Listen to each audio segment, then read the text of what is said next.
Armed federal agents recently swarmed the mansions of hip-hop icon Sean "Diddy" Combs in a dramatic raid over a sex trafficking investigation.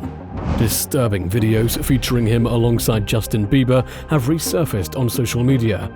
Adding to that is a sexual assault lawsuit from his ex-girlfriend, Cassie Ventura.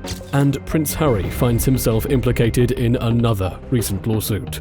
The same music mogul we've seen ruling the rap game for decades is now surrounded by a storm of shocking allegations, accusations of sexual abuse, assaults, sex trafficking, even exploiting and drugging women and underage girls. While Diddy has denied these claims, the high-profile raids represent an escalation that could potentially topple his entire reputation. But here's the thing. While these latest developments are certainly jaw-dropping, they're far from the first time Combs has found himself engulfed in controversy. From his roots with involvement in the deadly East Coast-West Coast rap feud to nightclub shootings, vicious beatdowns, and relentless sexual misconduct lawsuits over the years, P. Diddy has been in all sorts of troubles. So in many ways, these new allegations are just the latest chapter in his long history of criminal actions. But what is the real story that eventually led to this? Let's take a look at his background and early life.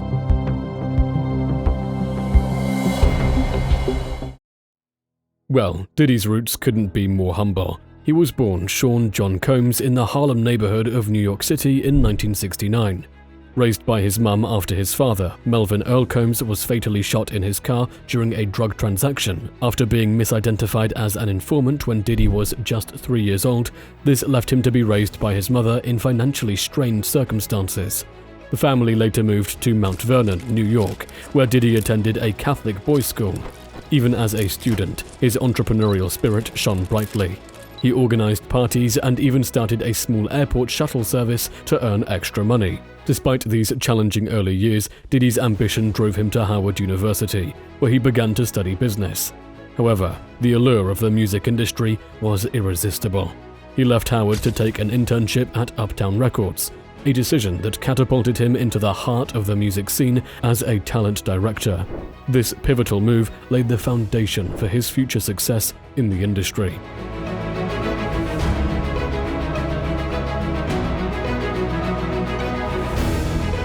Diddy's ambition and work ethic quickly elevated him to the role of vice president at Uptown, where he produced hit records for artists like Mary J. Blige, Jodeci, and Father MC.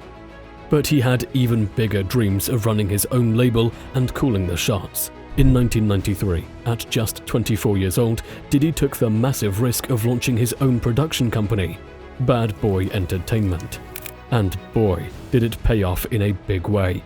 He immediately started churning out multi-platinum albums and #1 hits with the hottest names in hip-hop and R&B, like Notorious B.I.G., Faith Evans, Total, 112, and more.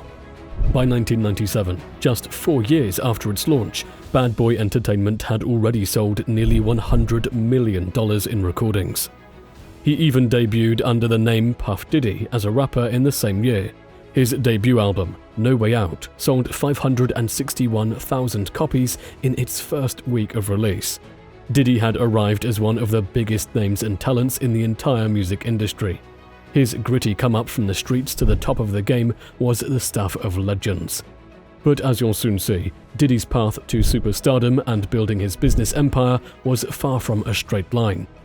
Along the way, he frequently found himself embroiled in legal troubles, violence, and scandals that continually threatened to derail his meteoric rise.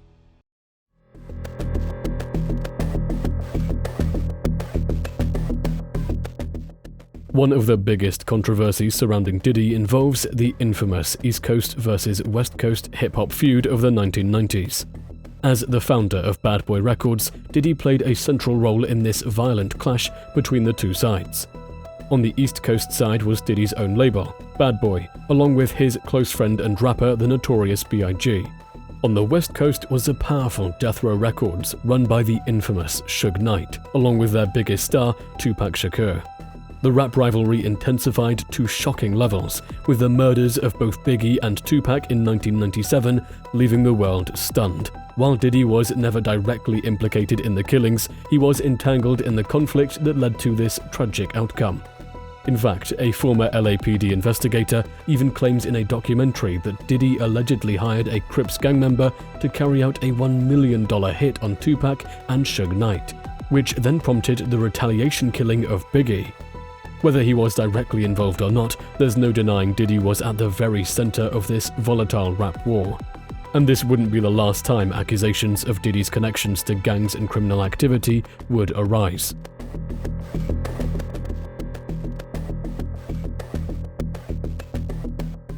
Speaking of controversy, in 1998, he and two others were accused of violently attacking an Interscope Records executive with bottles and a phone due to a disagreement about a music video. Diddy got off with just a one-day anger management class. In 1999, the nightclub shooting incident happened where Diddy was arrested for illegal gun possession after a shootout injured 3 people. In 2007, he was sued for millions for allegedly telling his bodyguards to attack a promoter. And in 2015, he faced assault charges following a fight with a UCLA football coach, but they were later dismissed. And this is just scratching the surface of many other accusations of threats, violence, sexual misconduct, and illicit activities that have swirled around Diddy for decades. He's a true Teflon Don in how controversy and charges against him just never seem to stick.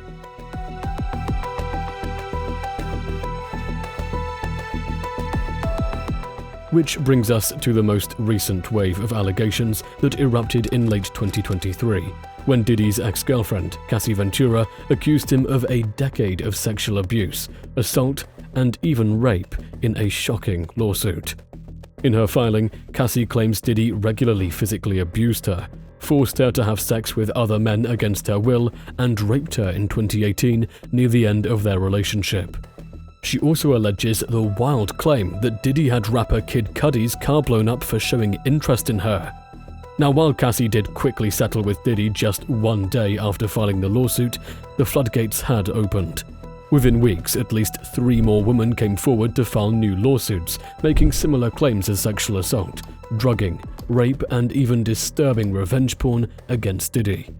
While he denies all accusations, Diddy was forced to resign as head of his Revolt TV network, had a planned reality show cancelled, and saw his reputation disintegrated. Could this finally be the controversy that takes Diddy down once and for all? It remains to be seen, but the charges paint an extremely disturbing portrait of the hip-hop icon as an unrepentant sexual predator who uses his wealth and power to abuse women.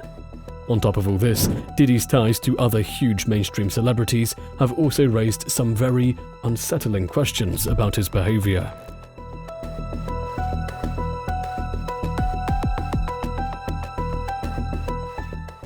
A series of resurfaced videos from over a decade ago show a very strange and uncomfortable dynamic between Diddy and a 15-year-old Justin Bieber.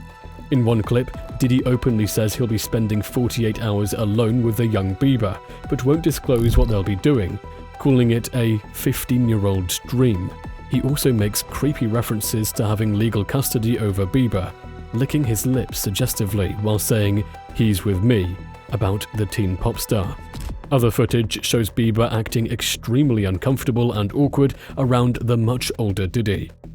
What inappropriate interactions may have occurred between the two? Nothing has been proven yet. Another alleged victim was a 13-year-old Usher. A video of him talking about living with Diddy when he was 13 has also popped up on social media. Diddy is well known for finding and helping artists like Usher, who got famous in the mid-1990s. Diddy and Usher became friends after the R&B singer signed a record deal with L.A. Reid, who then sent him to live with Diddy in New York for a year. In a 2004 interview with Rolling Stone, Usher remembered how Diddy introduced him to a whole different set of stuff, sex specifically. "Sex is a big deal in the industry," he continued, saying, "There were always girls around. You'd open a door and see somebody doing it, or a bunch of people in a room having an orgy. You never knew what was going to happen." Later on, in a 2016 interview with Howard Stern, Usher revealed that while living with Diddy in New York, some very curious things were taking place. Usher told Stern, "I got a chance to see some things. I don't know if I could indulge and understand what I was even looking at. It was pretty wild." When asked if he would ever send his own children to Puffy Camp, Usher replied with, "Hell no." As someone who was so close to Diddy at a young age, it's really intriguing to hear him allude to some questionable behavior going on behind the scenes. It's puzzling why Usher would send Justin Bieber to Diddy, especially considering his own reservations about sending his children to similar environments. These revelations bring to light questions about the environments young artists are exposed to in the entertainment industry.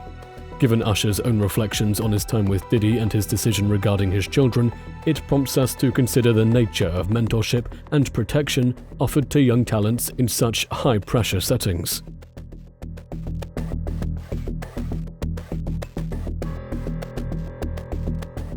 In a related but concerning development, Prince Harry's name was mentioned in a 2023 lawsuit filed by Rodney Jones. This lawsuit, which accuses Diddy of hosting elite sex trafficking parties, included a vague reference to Prince Harry, thereby drawing him into the broader scandal. In the suit, Diddy is accused of hosting elite celebrity sex trafficking parties to curry favor and earn legitimacy with the rich and powerful. The filing then randomly name-drops Prince Harry, stating his affiliation with these parties garnered legitimacy and access. Now, there's zero evidence Harry actually attended any such parties or had any knowledge of them. The mention seems to just be a desperate name-dropping ploy to lend credibility to the lawsuit's claims. Still, invoking the prince's name at all in connection to sex crimes is an unbelievably reckless act from Diddy's camp, even if it was a fabrication. Ultimately, Harry's representatives dismissed any notion of involvement, calling it a blatant falsehood.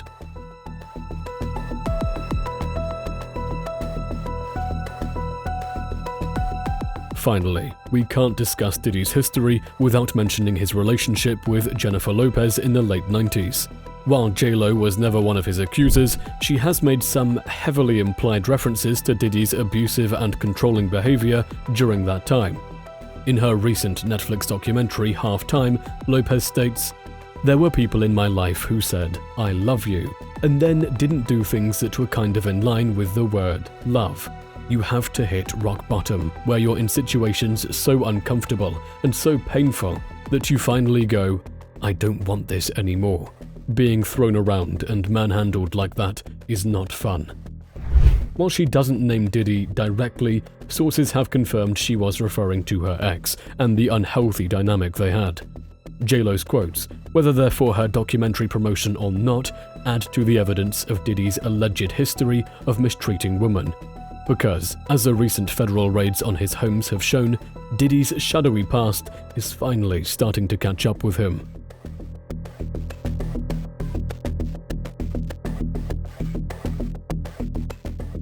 As mentioned earlier, he is being sued by another victim, a musician named Rodney Jones Jr., also known as Lil Rod.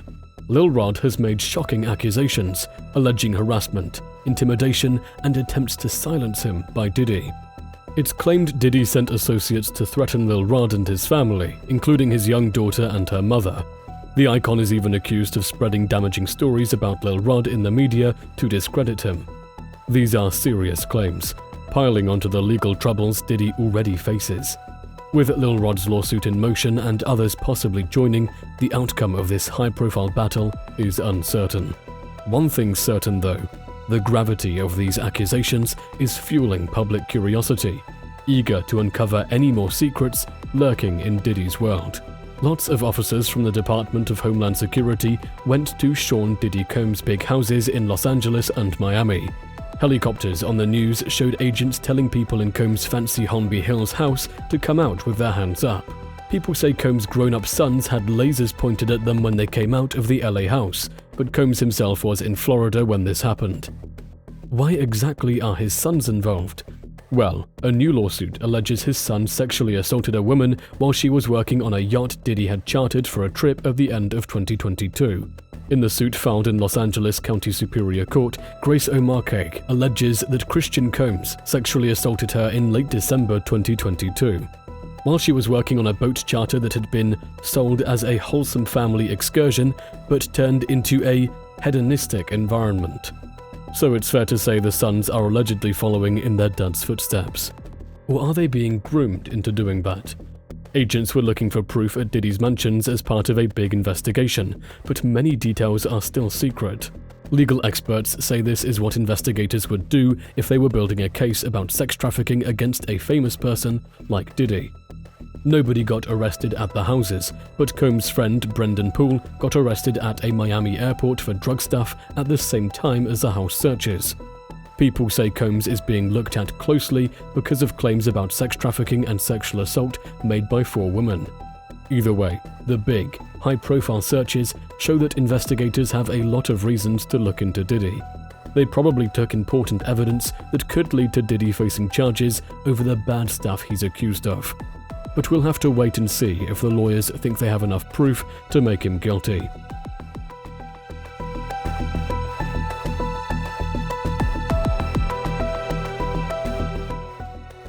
After walking through Diddy's extensive rap sheets of lawsuits, violence, criminal associations, and abuse allegations, you can see why many view him as potentially the biggest real-life gangster to ever infiltrate the mainstream music industry.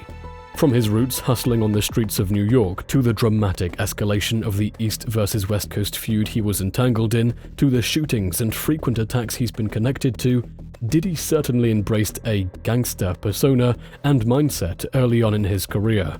You also have to remember, in the 90s hip-hop world he came up in, having gritty street cred and being associated with real gang members and criminality was seen as a badge of honor. Diddy cultivated that with his business practices and personal life. And of course, the wave of disturbing sexual allegations in recent years, if even partially true, would mean Diddy operated his own criminal racket of exploiting and abusing women for many years. So, in that sense, was the old P. Diddy persona just a big act?